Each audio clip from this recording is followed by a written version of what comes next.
Esto es Cara a Cara, feliz inicio de semana. Bueno, pues hoy estaremos platicando de los ecos del fin de semana, de lo acontecido en la marcha que se llevó a cabo ayer en la Ciudad de México y en varios estados del país. En esta marcha en apoyo al INE y pues en donde no se acepta este plan B que propuso y que propone el presidente Andrés Manuel López Obrador. Para ello estaremos platicando con Omar Cruz, académico de la UNIVA y especialista en política y comunicación. Él se encontrará aquí con nosotros y por el teléfono, vía telefónica, será Eduardo González, académico del TEC de Monterrey. Esto es Cara a Cara. Iniciamos. Cara a Cara, un espacio donde converge el análisis, la información y el lado humano de la política en la voz de sus representantes. Esto es Cara a Cara, con Laura Mora. Así es, te agradecemos que estés con nosotros en 91.5 de FM en Cara a Cara. Zona 3 es nuestra estación y la frecuencia 91.5. Nuestras redes, @Zona 3 Noticias, que están alimentadas diariamente por Rocío González Araoz. Facebook, Twitter, Instagram, YouTube y TikTok. También saludamos a Dulce Rodríguez Moreno, la voz de Canal Continental de Noticias por las mañanas. El señor Omar Machain, que se encuentra en los controles técnicos. Laura Martínez Gamiño, encargada de la producción de este espacio. Mi nombre es Laura Mora y te invito a que te pongas en contacto con nosotros a través de nuestro WhatsApp 33 18 80 76 41.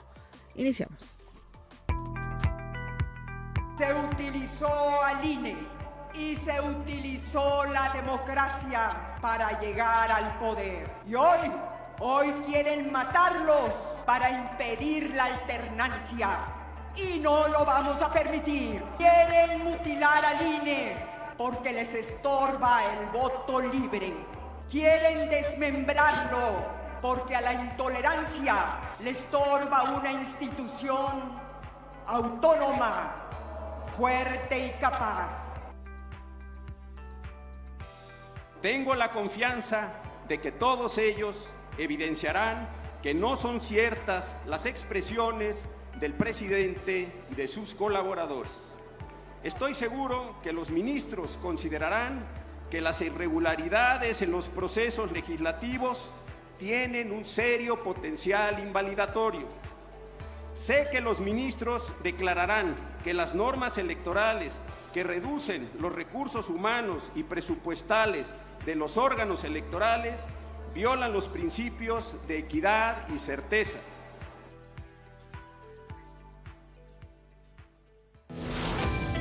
Ecos del fin de semana. Las voces de la periodista Beatriz Pajés y el ministro en retiro José Ramón Cosío con su opinión respecto a la marcha de ayer. Y aquí en cabina presento a Omar Cruz, académico de la UNIVA, especialista en política y comunicación. ¿Cómo estás, Omar? Gracias, Laura. Un placer estar de nuevo contigo y con el auditorio de Zona 3 Noticias en estos micrófonos. Gracias. Y a través de la línea telefónica tenemos a Eduardo González, académico del TEC de Monterrey. Eduardo, ¿cómo estás? ¿Qué tal? Un saludo, buenos días, Omar, a ti, al auditorio. Muchas gracias. Bueno, ayer el gobierno de la Ciudad de México estimó que eran 90,000 los asistentes a la concentración a favor del INE.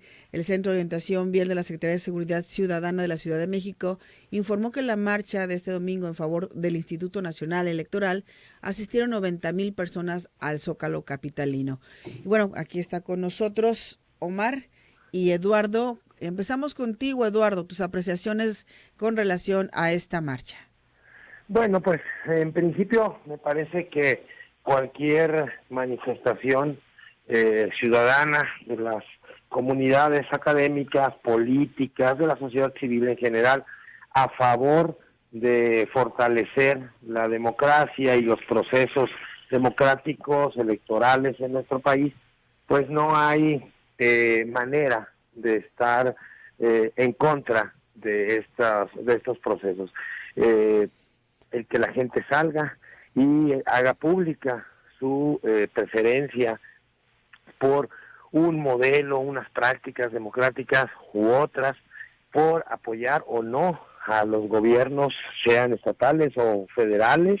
Me parece que es una muestra clara de esta democracia mexicana que estamos viviendo, no solamente ahorita, sino por lo menos desde 1997.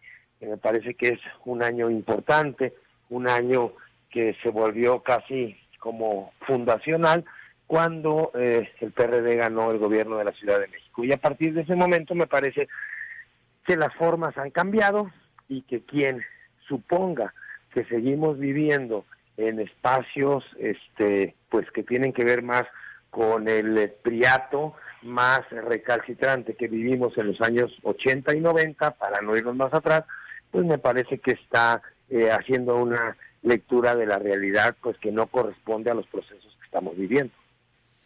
Bueno, tengo conmigo aquí en cabina a Omar Cruz y vamos a escucharlo, Eduardo. Gracias, Laura. Eduardo, también un gusto escucharte por aquí. Coincido completamente con lo que acaba de señalar. Creo que no debe de menospreciarse cualquier manifestación ciudadana como lo señala, e incluso más allá de estar a favor o en contra de un régimen, de un partido, de algunas ideas, aquí a mí lo que me llama la atención es que los ciudadanos salgan y manifiesten cuáles son sus intereses, y esto es importante porque es finalmente la sociedad la que debe demandar, y lo ha dicho el presidente López, ¿no? El pueblo manda, y es la sociedad la que debe de manifestar qué es lo que quiere, con qué está de acuerdo, y puede estar de acuerdo con esta situación, con políticas públicas, con situaciones de desabastos, en medicamentos, con diferentes cosas, pero lo importante es que la gente se manifieste, que aproveche, que utilice estos espacios para dejar en claro si está a favor o en contra de ciertos tipos de situaciones, con el fin de exigir a los gobernantes pues que hagan lo que tiene como mandato superior, que es buscar el bienestar y el desarrollo de una sociedad. Entonces me parece muy interesante esta manifestación y bueno, ya hablaremos ahora sí de las situaciones que orillaron a esta manifestación. ¿Cuál es su percepción de los hechos que se suscitaron ayer, como el haber colgado una manta en favor de García Luna, supuestamente que había sido puesta por el PAN, donde decía a Luna no se toca? Mira, yo creo que ahora sí, en la guerra como en el amor, dicen que todo se vale. Creo que en términos de comunicación política, y que es la parte donde pues me desempeño, era obvio que se iban a utilizar este tipo de estrategias, de artilugios, para tratar de minimizar o deslegitimar esta marcha. El discurso de García Luna es lo que le queda en este momento al gobierno de la República, con el fin de pues tratar de deslegitimar esta situación, ¿no? Entonces, en términos de comunicación, no lo apruebo, pero en el librito pues es lo que se tiene que hacer, buscar un distractor o tratar de colgarle otras situaciones a la marcha con el fin de que pues se deslegitime esta movilización social. Yo vi a ancianos, a gente que iba por su propio pie, ¿no? Me tocó ver gente caminando desde el Estadio Jalisco, que venían de regreso, que fueron a participar exactamente aquí en la marcha, y estas personas pues no tienen nada que ver con García Luna o con algún partido o algo, simple y sencillamente iban a manifestar pues su inconformidad con algún tema. Eduardo.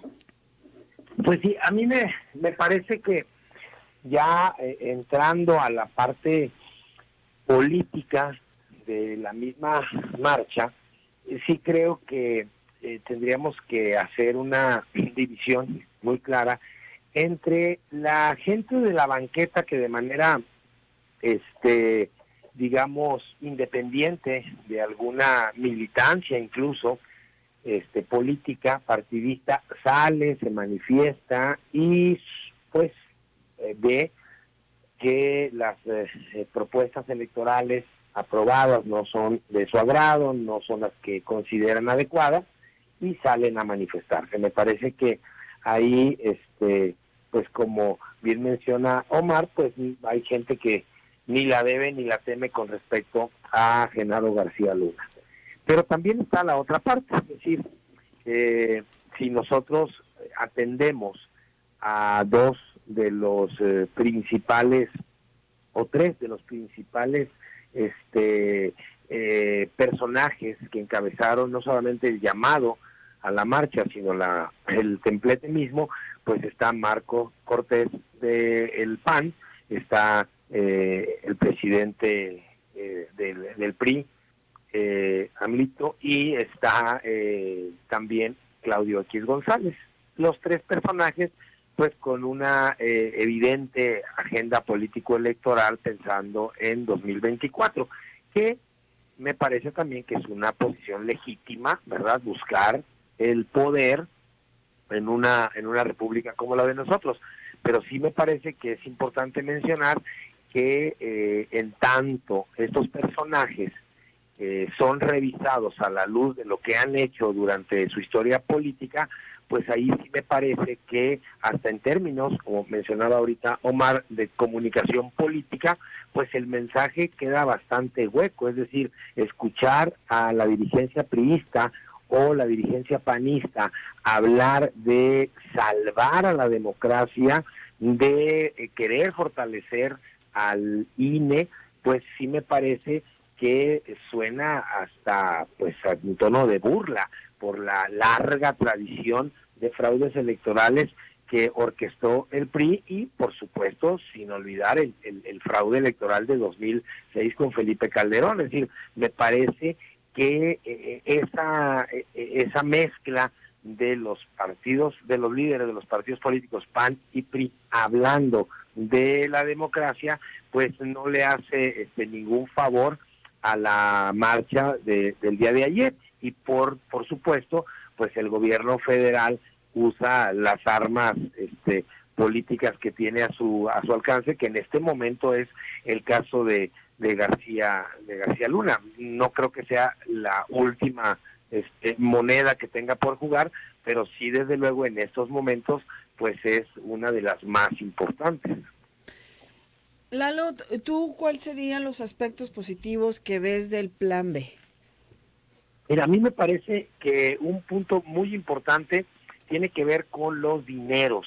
Es decir, nuestra democracia, más allá de que ha dado pasos muy importantes desde los años 90 para acá, sí me parece que sigue siendo una democracia electoral muy cara, pero no solamente en términos del proceso mismo, sino sí me parece que pues los recursos que se destinan en salarios, en prestaciones, en bonos, etcétera, para la dirigencia del INE, para los consejeros, sí me parece que podría sufrir un recorte importante sin que ello implique pues socavar la democracia, por un lado. Por otro, me parece que en términos de la elección de los diputados, suponer pues que vayan solo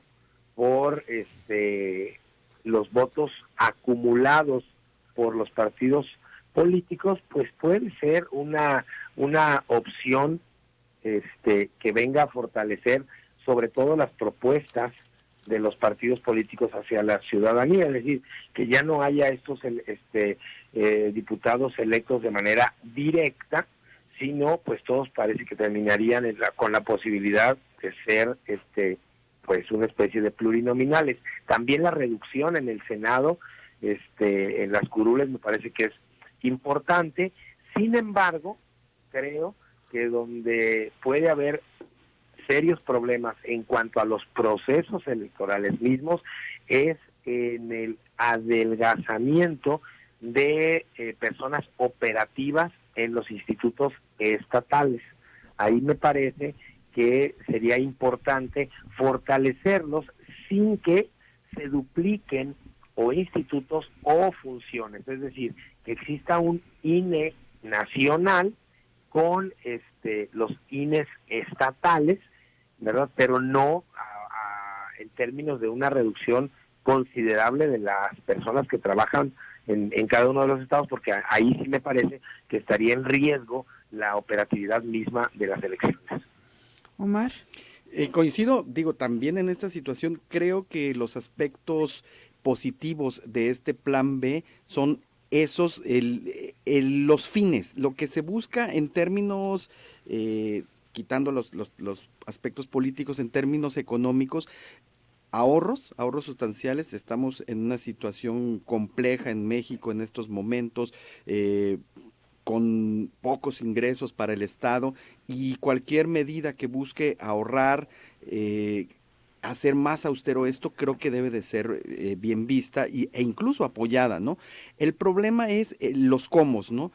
Yo creo que todo es perfectible, incluso el propio Instituto Nacional Electoral puede hablarse de una reestructuración y tratar de llegar a estos ahorros. El problema es cómo surge esta propuesta, este plan B, ¿no? El problema es que desde los últimos 30 años, las reformas que ha habido al Instituto Federal Electoral y después al Instituto Nacional Electoral partieron de la oposición de la sociedad, que buscaba hacer más creíbles, darle más confianza y legitimidad a las autoridades encargadas de realizar la elección, y en esta ocasión esta reforma surge desde el gobierno sin el apoyo de la oposición, y es donde comienza a complicarse esta situación. ¿Por qué? Porque parece más una medida que busca como último fin tener el control del Instituto Nacional Electoral para garantizar el control de las elecciones, y luego entonces quizá la permanencia del sistema actual en el gobierno, es donde se pierde esta reforma. Hay cosas también interesantes, yo estoy de acuerdo y lo he planteado también en estos micrófonos. A lo mejor es necesario hacer una revisión profunda de la estructura del INE, de que no haya duplicidad, como ya lo dijo Eduardo, en los estados, que se puedan generar estos ahorros y hacer lo mismo o mejor las cosas con menos gente. Quizá esto es positivo, ¿no? El problema, vuelvo a decir, es cómo surge esta reforma, y hay muchas cosas aparte que sí dejan pues mucho que pensar. Por ejemplo, al haber recortes se va a poner en riesgo la elección, aunque digan que no, sí, porque pues no va a haber suficiente personal, primero para capacitar, para escoger los lugares y después para operar la elección. Otra parte, por ejemplo, también este tema de la reforma a la Ley General de Comunicación Social, en donde ahora los servidores públicos podrán pedir el voto sin tener consecuencias. Entonces no se va a suspender o a eliminar anular una candidatura, y los servidores públicos podrán estar y de cualquier partido, no solamente del gobierno de la 4T, sino también de los partidos de oposición podrán hacer esto. En este momento los partidos de oposición están en contra de esta situación. Si esto se concreta, van a seguir en contra, no, lo van a utilizar. Claro. Entonces son los frenos que debemos de poner los ciudadanos, ¿no? Evitar que esto ocurra. Y bueno, Eduardo, sabemos que tenemos que cortar, pero me gustaría que alguno de los dos me respondiera. Si se está hablando de ahorrar, de que uno de los principales puntos es el ahorro, ¿qué pasa con el presupuesto de los partidos? ¿Qué pasa con el presupuesto que se da a los partidos aun cuando no estén en periodos electorales? Y es un gasto que muchos ciudadanos no nos explicamos por qué se sigue dando y cada vez en mayor cantidad. Bueno, sí me parece que es importante que desde el Estado se den recursos a los partidos políticos. Creo que eso evita en buena medida que llegue dinero mal habido a los partidos, dinero poco claro, y también que se puedan fiscalizar sus gastos, etcétera, sin que esto sea una medida que evite al 100% el que eventualmente pudieran usar dinero de dudosa procedencia. Eso es por un lado.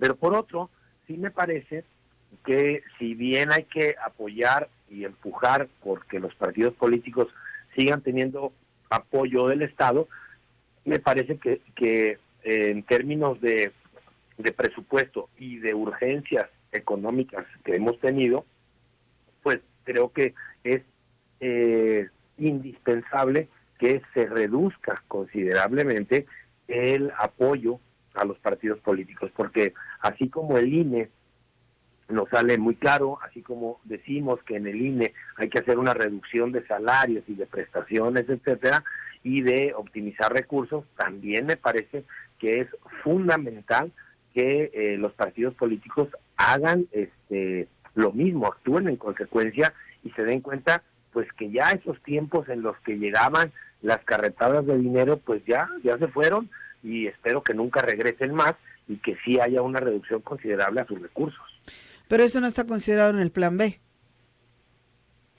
No necesariamente así dicho como lo acabas de mencionar, es decir, ahí tendría que haber una reforma para poder restablecer las asignaciones económicas a cada uno de los partidos a partir de su representatividad en el país. Y sin embargo, desgraciadamente se sigue dando esa trueque de dinero, por decirlo de alguna manera, aun cuando tienen un presupuesto bastante elevado los partidos, ¿no? Y sí, desde luego, o sea, me parece que si aún así hay esta situación que mencionas, pues sería mucho mayor si los partidos políticos definitivamente se valieran solamente de sus posibilidades para hacerse de recursos. Creo que no, es decir, el que los partidos políticos tengan apoyo por parte del Estado me parece que no está a discusión. Lo que sí creo que hay que replantear es el monto de los recursos. Sí, aunque yo difiero un poco en esto que comentas, Eduardo, cuando dices que si no se les diera este presupuesto a los partidos, entonces harían uso de recursos. Creo que el momento de que a alguien le interesa pertenecer, tendrían que buscar sus propias fuentes de ingreso, no vivir solamente del Estado, ¿no? Sí, desde luego. Ahora, también hay que tomar en cuenta, si revisamos cualquiera de las democracias desarrolladas o más desarrolladas en el planeta, pues en todos los partidos políticos de países como Estados Unidos, Canadá, Gran Bretaña, Alemania, hay un apoyo por parte del Estado. Es decir, no somos el único país que lo realiza. Creo que se tendría que hacer una mejor uso de los recursos, mayor fiscalización por parte del Estado de los recursos que entregan a los partidos políticos y una reducción desde luego en sus recursos, y no pensar solamente en quitarles el recurso. Los montos, yo creo que son los que de repente a nosotros los ciudadanos comunes y corrientes nos brincan, y más cuando no hay tiempos electorales, cuando no se está haciendo ni campaña ni cosas así, que se siga dando esos presupuestos tan elevados y que no estén considerados dentro del plan B si lo que se pretende es ahorrar. Desde luego, creo que el ciudadano de la banqueta, así como no quiere que el INE nos salga tan caro, tampoco quiere que los partidos políticos pues nos salgan tan caros y terminen algunos miembros de esos partidos pues viviendo prácticamente de los apoyos del Estado. Finalmente, si hacemos un balance, Eduardo, ¿en qué se gasta más, en el INE o en los partidos? Pues más o menos, no tengo aquí a la mano la cifra, pero en un año electoral más o menos la mitad del presupuesto es para el INE y la mitad para los partidos políticos. Año electoral, pero ¿cuándo no? Cuando no, sí hay una reducción considerable a los partidos y no al INE. Ok. Bueno, pues ya alargamos un poco más la entrevista. Hubiera sido perfecto que estuvieras aquí, Eduardo, para seguir platicando, pero esperemos que para la próxima vez sí nos puedas acompañar. Sí, los acompaño la próxima vez. Hoy tuve un contratiempo, pero seguro la próxima vez estoy ahí en cabina. Muy bien. Eduardo González, académico del TEC de Monterrey. Hacemos la pausa y regresamos. Cara a cara, el análisis.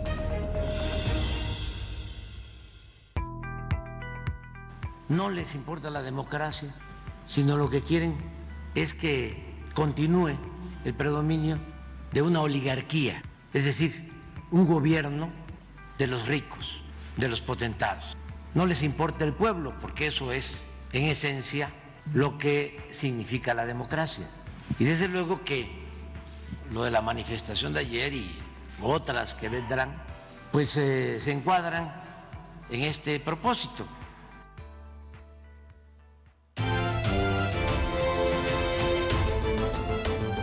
Bueno, esto es parte de lo que dijo hoy por la mañana el presidente Andrés Manuel López Obrador con relación a la marcha que se llevó a cabo.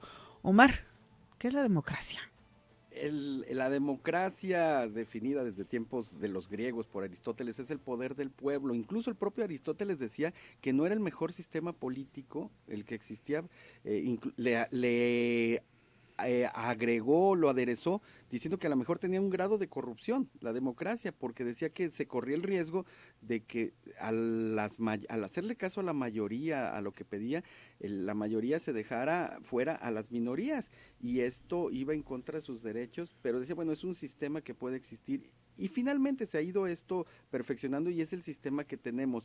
La democracia se pone en riesgo y no lo dice la gente que estuvo ayer de los partidos políticos en las marchas, lo dicen académicos. Hay un libro que se va a presentar este 3 de marzo, te dejaré por aquí la liga, que se llama Radiografía del Plan B, la reforma electoral de 2023, examen elaborado por el Instituto de Investigaciones Jurídicas de la UNAM, que es una compilación de varios artículos, varios ensayos académicos, hecho por Javier Martín Reyes y María Marván Laborde, coordinadores, y en este libro dice tal cual, este plan B pone en riesgo real a la democracia en México. ¿Por qué?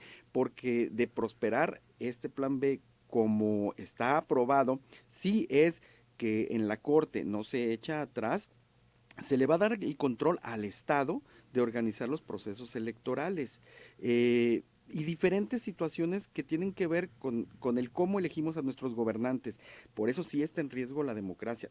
Entiendo el discurso del presidente López, es obvio que va a seguir él señalando esto, y a mí me da tristeza, por una parte, el hecho de que siga esta polarización de los mexicanos. Unos son buenos, otros somos malos, los fifís contra el pueblo. Esta situación no lleva a ningún lado, no.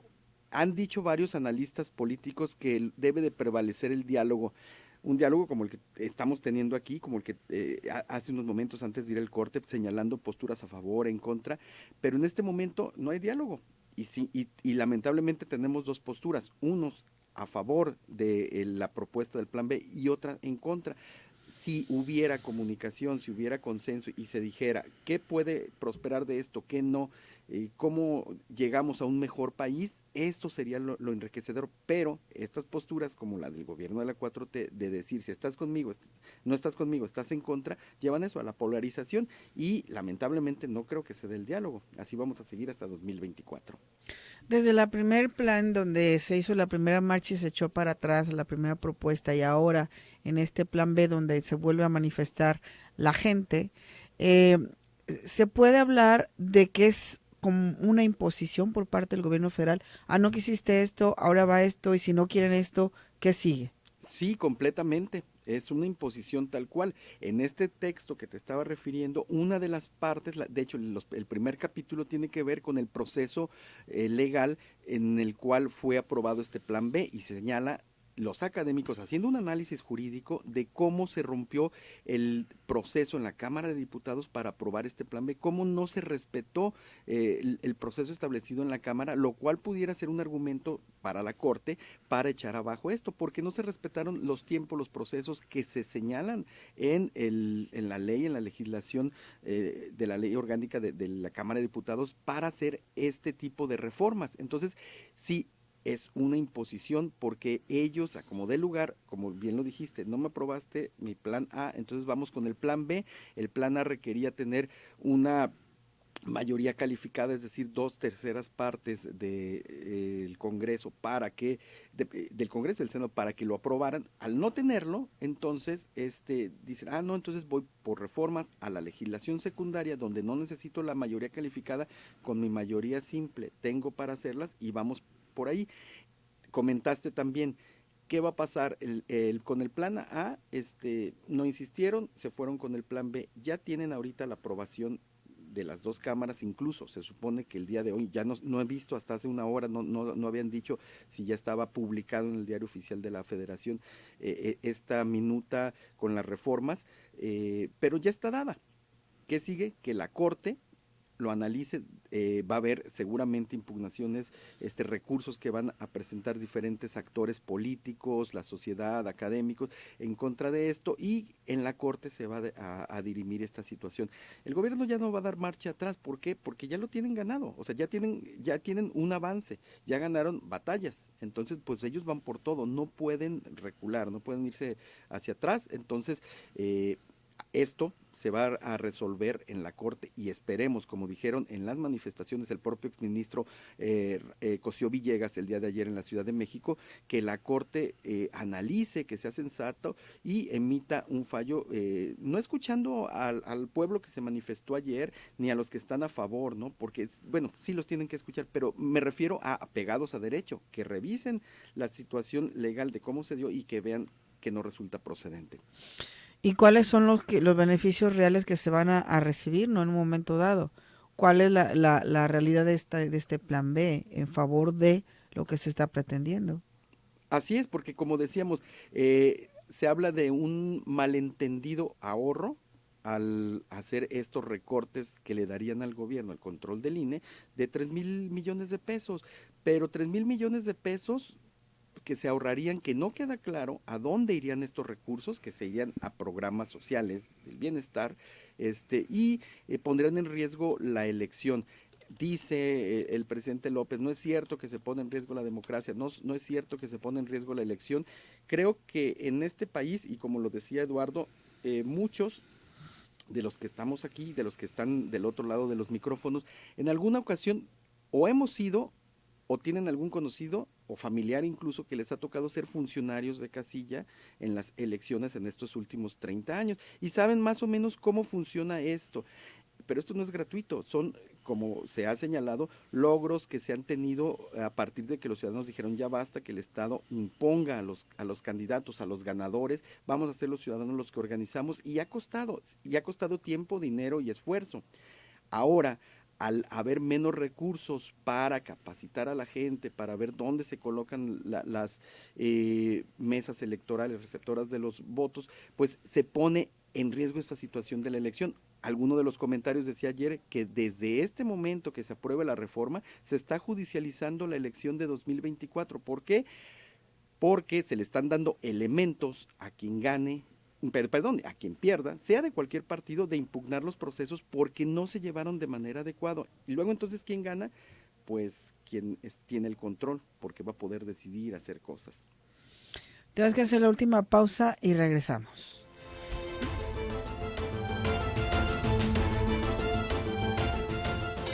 Gracias a la inmediatez de tus reportes, nos ayudas a crecer y a dar una mejor información. Zona 3, equilibrio perfecto. Tú nos inspiras a avanzar. Por eso creamos Ford Lobo, la pick-up que combina potencia y lujo. Estrénala con bono de 54,000 pesos en operaciones de contado. Visita a tu distribuidor Ford más cercano y descubre lo que tenemos para ti. Consulta términos y condiciones en Ford.mx. Vigencia del 1 al 28 de febrero de 2023. Nacidos Ford, nacidos fuertes. El Tribunal Electoral del Estado de Jalisco, como máxima autoridad jurisdiccional especializada en la materia, resuelve las controversias en las elecciones de gobernador, diputados e integrantes de los ayuntamientos, protegiendo y garantizando los derechos político-electorales de la ciudadanía jalisciense y la participación de las mujeres en condiciones de igualdad. Por una impartición de justicia electoral, privilegiando los derechos humanos y principios constitucionales. Tribunal Electoral del Estado de Jalisco. Porque tú eres como yo. Y yo soy como tú. Comparte con nosotras, Mónica Delgado y Laura Mora, desde la mesa. Los temas que te harán redescubrirte, reflexionar y encontrar el lado divertido de la vida. Desde la mesa, todos los lunes a las 8 de la noche. Aquí, en el 91.5 de FM, Zona 3. Gala de primavera. Tu momento ha llegado. Esta temporada descubre nuestras colecciones y haz de tu estilo algo único. Solo en el Palacio de Hierro, Guadalajara. Marzo 2 al 5 de 2023. Soy totalmente Palacio. Consulta términos en elpalaciodehierro.com. Zona 3 te invita a conocer los grandes álbumes que han marcado la historia contemporánea de la música.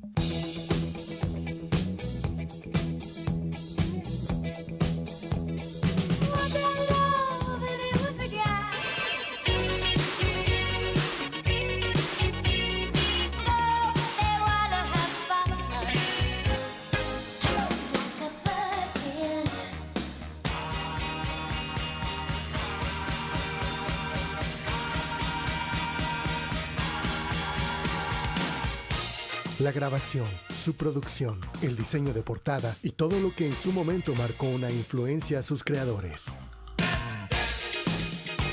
Zona de Vinil por Zona 3. Todos los miércoles 8 de la noche, sé parte de la historia musical en Zona 3.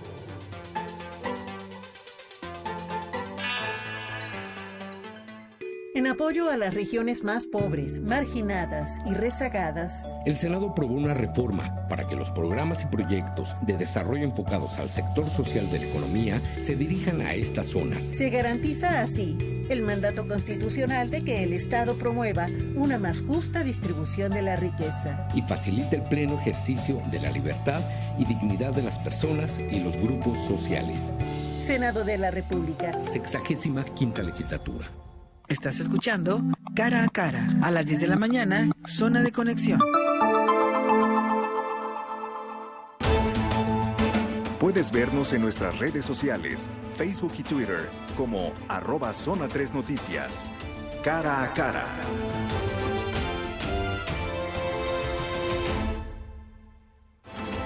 Las voces de Cara a Cara.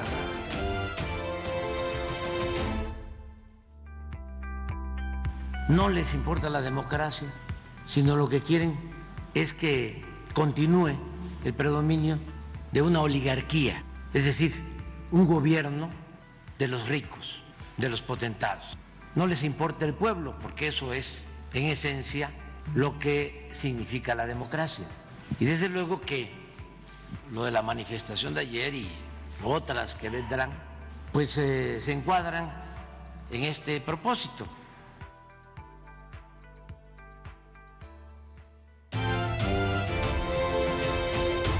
Estamos de regreso, son las 9 de la mañana con 50 minutos. Omar Cruz, académico de la UNIVA y especialista en política y comunicación, nos acompaña esta mañana. Y por acá nos dice Raúl, yo propondría una votación a nivel nacional como a favor o en contra, pero la controversia sería cómo se haría, si es el INE quien las haría. Y es que creo que la mayoría quiere el cambio, no lo que dice tu invitado, que es lo que nos dice. No, muy bien, muy respetable. Sería una buena idea. Sí, pero el asunto es quién organiza esta votación. De aprobarse, bueno, dice que ya se aprobó de continuar con esto del plan B, ¿cómo serían las siguientes elecciones? Complicado por esta situación. Se desaparecen 300 juntas distritales. Estas juntas están hay 300 distritos en los que está dividido el país. Al desaparecer estas juntas prácticamente, pues se complica la elección. ¿Por qué? Yo entiendo esta parte de decir de adelgazar las estructuras, de tener ahorros. Comentábamos ahorita en el corte, ¿qué hacen los partidos durante el tiempo que no hay elecciones con los recursos que reciben? Este año son 6,200 millones de pesos los que se les va a dar a todos los partidos. Bueno, ¿qué hacen en tiempo no electoral? Y luego entonces también viene la pregunta, ¿qué hace el INE cuando no está organizando elecciones? Y luego comentarían, bueno, va a haber elecciones en el Estado de México este año, sí, pero en los demás estados no hay. ¿Qué está haciendo el INE? Y ahí es donde queda la duda que no nos han sabido explicar, bueno, a dónde se va el recurso. Quizá sí es necesario hacer una reestructuración, ver cómo se pueden tener estos ahorros, pero no cortar de manera permanente. ¿Por qué? Porque, por ejemplo, en algunos municipios de aquí de Jalisco sabemos que hay movilidad de gente, de migración, gente que se va a las ciudades, a las grandes ciudades de México o del extranjero a trabajar. Luego entonces queda menos gente en esas ciudades y en el INE que hacen, aquí hay menos personas, entonces se van a necesitar menos casillas el día de la elección, esta área se va a adicionar a este distrito electoral en vez de que pertenezca a otro donde también quedó menos gente. Entonces hacen estos movimientos, estos estudios que son permanentes, que son constantes. Por eso es necesaria las personas. Otro asunto que ya lo hemos tocado, que es el tema de la credencial para votar con fotografía. Hoy por hoy, dicen, es el documento de identificación más confiable que hay en México. Yo le agregaré una palabra que es básica, es el único que te aceptan en todos lados, en los bancos. Tuvimos una experiencia personal en diciembre pasado donde se extravía una cartera con tarjetas de crédito, con documentos, con el INE. Entonces quieres ir al banco a reponer tus tarjetas después de darlas de baja y te dicen no, porque tiene que identificarse con el INE. Aquí está el pasaporte. No le reconozco el pasaporte, tiene que ser el INE. Y dices, pero me lo robaron, no lo tengo. Saque el INE. Tienes que esperarte a tramitar tu credencial para poder hacer el resto de los trámites. Ahora, al no haber estos módulos, 900 módulos que hay en todo el país donde la gente puede acudir a sacar su credencial, este documento que nos sirve para, no solamente para votar, sino para realizar muchas actividades cotidianas, dicen, lo vamos a colocar estos módulos en escuelas, en edificios públicos, donde va la gente y para gastar y ahorrar. Entonces tus datos, tus huellas digitales de toda la mano, todos tus datos biométricos, ¿dónde quedan? ¿Quién los resguarda? Si aún así hay situaciones de robo de identidad, imagínense ahora. Pero en este caso, lo que comentas, también cabe señalar que diariamente hay gente que está sacando su credencial, que cada día hay muchas personas que alcanzan la mayoría de edad, que se les perdió, que se venció, por 1000 razones, que todos los días, hay gente tramitando su credencial. Así es, y entonces ahí se justifica por qué existe esas personas trabajando en el Instituto Nacional Electoral, porque dan este servicio, ¿no? Entonces, sí hay situaciones que deben de analizarse. Ya se decidió de parte del gobierno que había que cortar con esta situación y bueno, esperemos que ahora la Corte pues redefina esto y a lo mejor de un paso hacia atrás. Además de que, como lo comentas, ¿quién se encargaría ahora de hacer este trámite? O sea, ¿quién te atendería? ¿Quién se encargaría de sacar tus datos? ¿Gente del INE? ¿Gente de las escuelas? ¿Cómo sería? Sí, no ha quedado claro. E incluso, ¿quién va a resguardar? Vuelvo a lo mismo. ¿Dónde estarán los servidores? ¿Quién va a resguardar toda esa información que ya se ha fugado? Incluso hace años, 2 décadas más o menos, hubo un escándalo, ¿no? Porque precisamente se filtraron el registro nacional de electores y cayó en manos de compañías telefónicas, de bancos que te empezaban a buscar y hablar para ofrecerte productos, ¿no? El problema es, híjole, es molesto recibir estas llamadas, pero ahora imagínense en manos de la delincuencia organizada estos datos, sí es riesgoso. Pues sí, se está viendo un panorama no muy claro de todo lo que pueda suceder y qué tanto lo tengan contemplado, ¿no? Qué tanto se haya hecho realmente un análisis de qué va a suceder cuando se implementen estos cambios. Si se tiene claro lo que va a pasar. Como dices, se van a reducir los módulos de atención, se van a reducir el número de casillas, los tiempos electorales, y se tiene contemplado cómo se va a atender todo esto. Dicen que, por ejemplo, para seleccionar a los ciudadanos que vamos a estar o estarían en las casillas, dice, bueno, sería un periodo de capacitación intensiva, más corto, porque se tendría menos personal. Si así, con los periodos actuales, se batalla para capacitar, para que la gente vaya, acepte ser funcionario de casilla, ahora con una capacitación pues más endeble, obviamente se corre el riesgo, incluso se señala de que no se abran todas las casillas y la propia legislación como está, porque eso no lo modificaron, señala que si en un distrito no se abre determinada cantidad de casillas de votación el día de la elección, se puede anular la elección, ¿sí? Entonces, la pregunta, siendo ahí maquiavélicos, ¿le está apostando eso el gobierno? Por eso decíamos que se está impugnando desde este momento o judicializando la elección, porque se están dando elementos para que la autoridad electoral diga esta sí procede o esta no procede. Ese es el problema. Dice Gerardo, buen día Laura, acabo de ir esta semana al INE y en un módulo había más de 25 trabajadores, lo cual se me hace exagerado, mucha gente haciendo actividades muy simples, así ahí se podría ahorrar. Sí, lo dicho, se puede revisar, pero hacer una revisión concienzuda de qué puede mejorarse, dónde se pueden hacer estos ahorros, pero no cortar a rajatabla todo. Así es. Y por acá dice terminación 3301. Buen día, si el tema es ahorrar, ¿cuánto se tuvo que pagar por compensaciones a la cancelación del anterior aeropuerto? Su refinería, ¿cuánto iba a costar? Su Tren Maya, ¿cuánto dinero va ahí? O lo que decíamos, estos ahorros, se está hablando de ahorros de 3,000 millones de pesos con esta reforma, pero los partidos van a tener este año 6,000 millones de pesos, o sea, lo doble. Ese dinero no se tocó. Dice 3537, buen día, considero que deben informar adecuadamente a la ciudadanía y no confundir más. Primero, el INE tiene muchas atribuciones fuera y dentro del proceso. El INE estuvo abierto al diálogo para explicar y motivar a que cada persona que elabora qué función cumple, y el Congreso no tuvo apertura para escucharlo. 2. Los partidos políticos reciben financiamiento público a nivel nacional y local, aunado a su financiamiento privado que no pagan ISR, aunado a que tienen ingresos por sus inversiones. La democracia es cara porque en el INE siempre hay procesos electorales. No están homologadas las elecciones estatales con las federales. Este año simplemente hubo una elección en Tamaulipas y faltan estados de México y Coahuila, válgame Dios, aunado a la expedición de la credencial para votar, que es gratuita, no se cobra ni un peso a la ciudadanía por ello.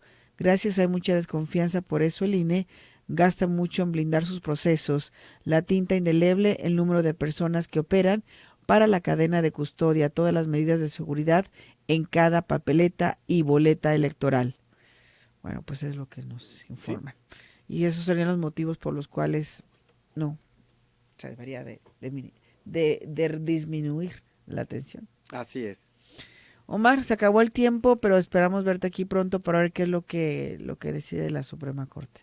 Con gusto, por aquí estaremos, Laura, esperando tu invitación y con el placer de saludar al auditorio de Zona 3. Muchísimas gracias a Omar, a Laura, a Cristina, válgame Dios, a Dulce y a Rocío, pero sobre todo muchas gracias a ti. Nos escuchamos más tarde a las 6 de la tarde en la tercera emisión.